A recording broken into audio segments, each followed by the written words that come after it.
Neste módulo, olhamos para as variedades de uma outra perspectiva. Portanto, vamos continuar a definir variedade como o gráfico de uma função de classe C1 que exprime n menos k variáveis como função das k variáveis livres e, portanto, este nosso k, neste momento, é 1 neste exemplo e é exatamente o parâmetro, portanto, isto chama-se parametrização, porque vamos escolher um parâmetro, por exemplo, pode ser uma letra t, e associamos a cada t um ponto em R2, portanto, estamos a parametrizar uma curva em R2, em que a primeira coordenada pode ser a função cosseno e a segunda coordenada a função seno de t. E com este exemplo temos o seguinte objetivo, é tentar descrever, que chama-se também a parametrização, tentar parametrizar uma curva que é um conjunto de pontos que verifica a equação, isto é a equação da circunferência unitária, mas sabendo que a circunferência unitária não é o gráfico de uma função, vamos ter que encontrar aqui uma condição, uma restrição, para isto ficar bem definido.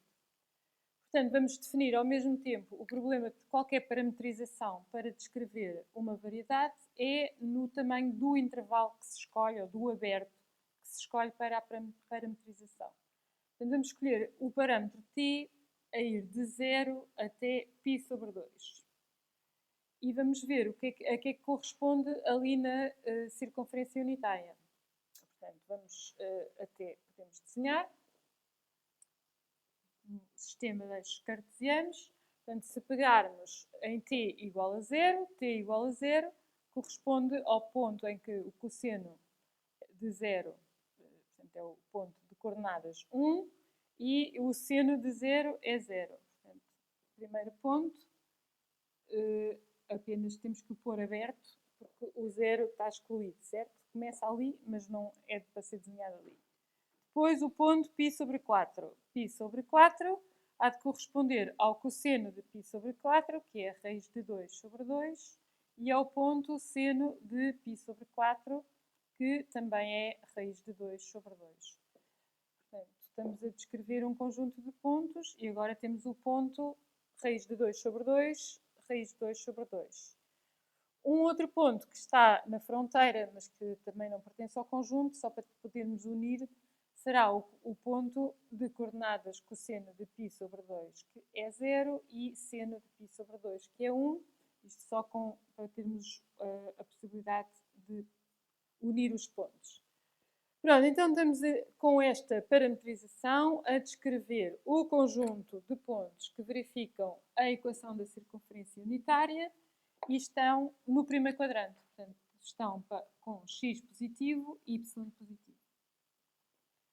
Portanto, uma parametrização fica bem definida se tiver várias propriedades. Pontos, primeiro, se estiver definida num aberto e, portanto, a condição está resolvida porque 0π sobre 2 é aberto de R. Segunda propriedade, que são 3 em 1. Temos que verificar várias propriedades. Portanto, temos que provar que gama é de classe C1. Ora, o que é que isto significa? Significa verificar que cada função coordenada, neste caso, uma vez que a variedade está mergulhada em R2, são funções com derivadas contínuas. Portanto, o cosseno de t verifica esta condição, seno de t verifica esta condição e podemos continuar. Depois, gama tem que ser injetiva. Tem que ser injetiva, claro que no domínio de definição de 0 a π sobre 2. Portanto, aqui ao lado vamos fazer uma pequena verificação.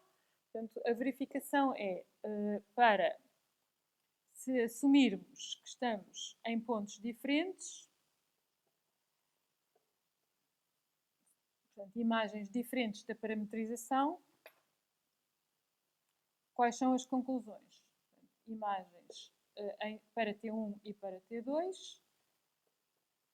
O que é que nós podemos concluir das pré-imagens?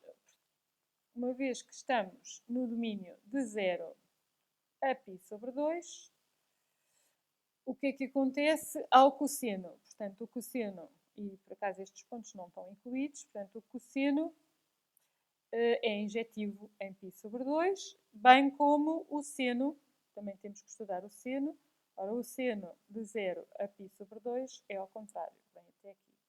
Portanto, este é o gráfico cosseno, este seno. O que é que isto significa, então, que nós podemos concluir que se imagens forem iguais, é porque as suas pré-imagens são iguais. E, portanto, esta conclusão permite-nos dizer que gama é injetiva. Portanto, gama tem que ser também sobrejetiva.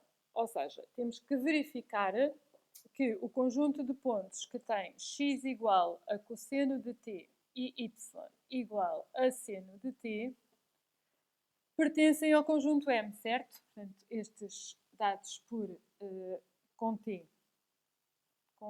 no intervalo de 0 a π sobre 2 pertencem ao conjunto M, ou seja, verificam a condição de este ao quadrado mais este ao quadrado dar 1, e isto é verificado facilmente, cosseno ao quadrado mais seno ao quadrado dá 1, e tenho que verificar a condição de cosseno de t ser positivo e seno de t também ser positivo, o que acontece neste intervalo. Terceira e última propriedade, temos que verificar que a derivada da parametrização para todo o t no intervalo é injetiva. Verificação.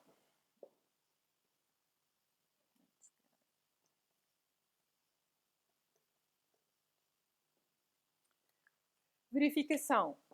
O que é a derivada de uma parametrização em R2? É fazer só a derivada gama', podemos lhe chamar gama', e que há de ser um vetor, porque em R2 isto vai ficar um vetor com duas coordenadas, vai ser um vetor coluna, 2 por 1, que passa, no nosso caso, por derivar a primeira coordenada, que vai dar menos seno de t, e a segunda coordenada, que vai dar cosseno de t. O que é que significa ser injetiva no caso de uma matriz coluna? Significa que, desde que isto não se anule em nenhum ponto t do intervalo, a derivada é injetiva. E, portanto, isto é exatamente o que acontece neste caso em que o vetor derivada, que se chama também o vetor velocidade, da parametrização, nunca coincide com o vetor nulo de R2. Exemplo 2 de variedade 2. Parametrização de um conjunto de pontos em R3. Portanto, uma variedade 2 em R3. Portanto, se nos limitarmos a dizer que os pontos têm que verificar a equação da esfera, superfície esférica, esfera unitária, isto não vai funcionar como uma parametrização de uma variedade. Portanto, vamos ter que acrescentar aqui mais condições, ser mais restritivos. Portanto, se fizermos um quarto de esfera unitária, por exemplo, y e z positivos, talvez já consigamos encontrar então uma parametrização que tenha aquelas três propriedades que vimos há bocado. Pronto, então agora vamos ter que dar dois parâmetros, portanto estamos em k igual a 2, significa que podemos escolher se calhar duas letras, o θ e o φ parecem-me bem, uma vez que são usualmente as letras usadas, esta para longitude e esta para latitude. São conceitos conhecidos quando aplicados à esfera terrestre e, portanto, vamos fazer uma parametrização de modo a que este conjunto de pontos, agora temos que definir num intervalo restrito, uma vez que temos aquelas duas condições, e vou então escolher para o θ uma variação entre 0 e π, e para o φ uma variação, um intervalo de variação de 0 a π sobre 2. E qual é que vai ser o aspecto das funções coordenadas? Qual vai ser então o aspecto da parametrização para aquele conjunto? Será o seguinte, portanto, temos o θ em que as duas primeiras funções coordenadas vão ter cosseno de θ, seno de θ, e depois temos o φ, em que vamos pôr aqui o cosseno de φ primeiro, para a coordenada x e y, e depois seno de φ para a coordenada z, portanto, para a terceira coordenada. E isto é a imagem por gama do θ φ. Temos que voltar a verificar propriedades. Portanto, a primeira propriedade é que a parametrização está definida num aberto de R2, neste caso, o que confere. Depois, gama é uma função de classe C1. Portanto, temos três funções coordenadas e cada uma delas é uma função com derivadas contínuas. Depois temos a injetividade e a sobrejetividade para esta função. Mecanismo para verificar a injetividade no intervalo, que agora isto é um retângulo aberto de R2. Portanto, temos que resolver o seguinte sistema de equações. Portanto, admitindo que estamos a fazer θ1 e φ1 diferente de θ2 e φ2, portanto, para imagens de θs e φs diferentes, para a injetividade temos que conseguir concluir que φ1 é igual a φ2 e que θ1 é igual a θ2. Portanto, isto trata-se de fazer um estudo das funções cossenos e senos naqueles intervalos. Por exemplo, o φ1 e φ2 pertencem ao intervalo de 0 a π sobre 2 e, portanto, o seno ser igual implica que o ângulo é o mesmo. Portanto, já da terceira equação, diremos logo que φ1 igual a φ2. Além disso, uma vez que no intervalo de 0 a π sobre 2 o ângulo, o cosseno, nunca se anula, podemos mesmo simplificar a primeira equação em cosseno de φ, que é o mesmo ângulo, certo?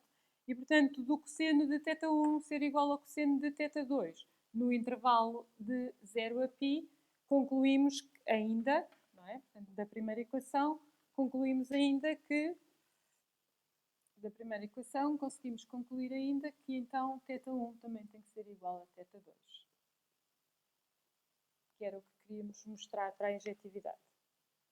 Gama ser sobrejetiva para M. O que é que isto significa? Significa que temos que mostrar que o conjunto de pontos de coordenadas x igual a cosseno de θ, cosseno de φ, e y dado por seno de θ, cosseno de φ, e z dado por seno de φ, remetem exatamente, dão através de gama, imagens que só têm aquelas propriedades. Portanto, o que é que temos que verificar? Temos que verificar, por um lado, que se fizermos x ao quadrado, que há de ser isto ao quadrado, mais y ao quadrado, que há de ser isto ao quadrado, mais z ao quadrado, que é isto ao quadrado. Portanto, temos que somar x quadrado mais y ao quadrado mais g ao quadrado e concluir que dá 1, que não é difícil de verificar que isto dá 1.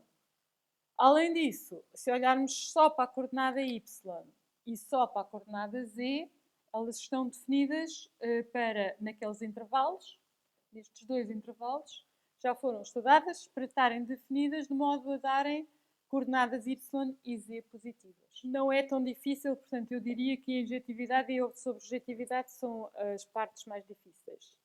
Injetiva, a derivada ser injetiva, portanto, é calcularmos a jacobiana. Portanto, vamos ter uma jacobiana que há de ter 3 linhas e 2 colunas. Portanto, temos duas variáveis, que são os parâmetros, certo? É o parâmetro θ e o parâmetro φ. E estamos em R3. Esta jacobiana que se calcula com a primeira coluna derivando em θ, portanto ficamos com menos seno de θ. A injetividade da jacobiana, que é uma matriz 3×2, precisamos de ter 2 pivôs, portanto desta última linha, não é? Além disso o φ, não esquecer, que está definido no intervalo aberto de 0 a π e, portanto, isto vai ser um dos pivôs. E, neste caso, uma das outras entradas, que não vai ser nula, vai ser o outro pivô. Portanto, temos 2 pivôs duas colunas linearmente independentes, derivada injetiva.